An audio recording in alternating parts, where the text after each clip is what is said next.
kadang membawa kisah Israiliyat, jadi tidak terlarang secara total. Dan nanti kita sebutkan, ini hadis, ini Al-Quran, ini kisah Israiliyat. Allati dzakaraha salaf, disebutkan oleh ulama salaf. Ini pun ulama salaf yang bawa.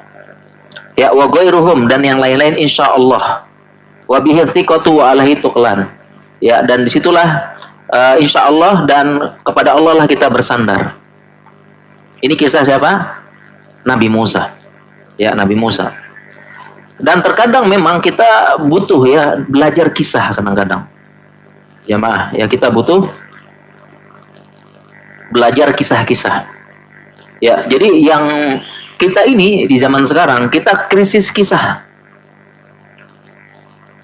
Sehingga anak-anak kita itu jauh dari contoh-contoh yang baik, tidak kenal Abu Bakar, tidak kenal Umar.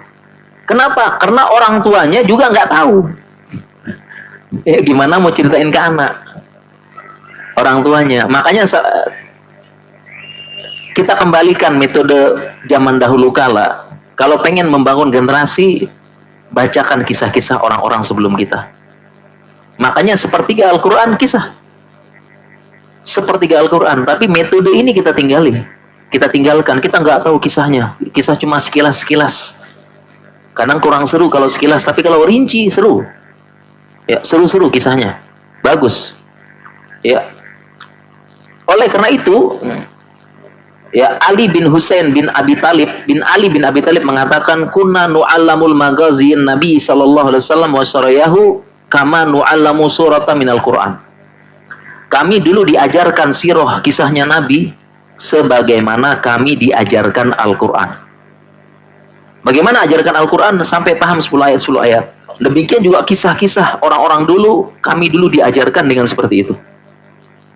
Ya, diajarkan dengan rinci. Nah, sekarang kita enggak. Itulah akhirnya anak-anak kita lebih pilih superhero, Superman, Batman, dan sebagai Ant-Man, gitu-gitu ya. Jadi anak-anak kita enggak tahu. Padahal kisah-kisah kepahlawanan seru semuanya ya. Seperti itu. Makanya walaqad fi qasasi wa kana fi qasasim ibratul liulil albab.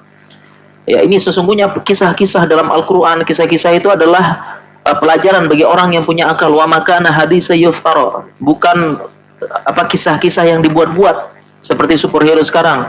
Walakin tasdiqal ladzi baina yadayhi wa tafsila kulli syai'in wa huda wa rahmatan liqaumin yu'minun. Ya, dia sebagai membenarkan kitab sebelumnya, menjelaskan petunjuk dan rahmat. Ya, dan juga dengan belajar kisah kita akan kokoh. Kita akan sebelumnya sedih, sebelumnya tiba-tiba kita jadi kokoh semangat lagi.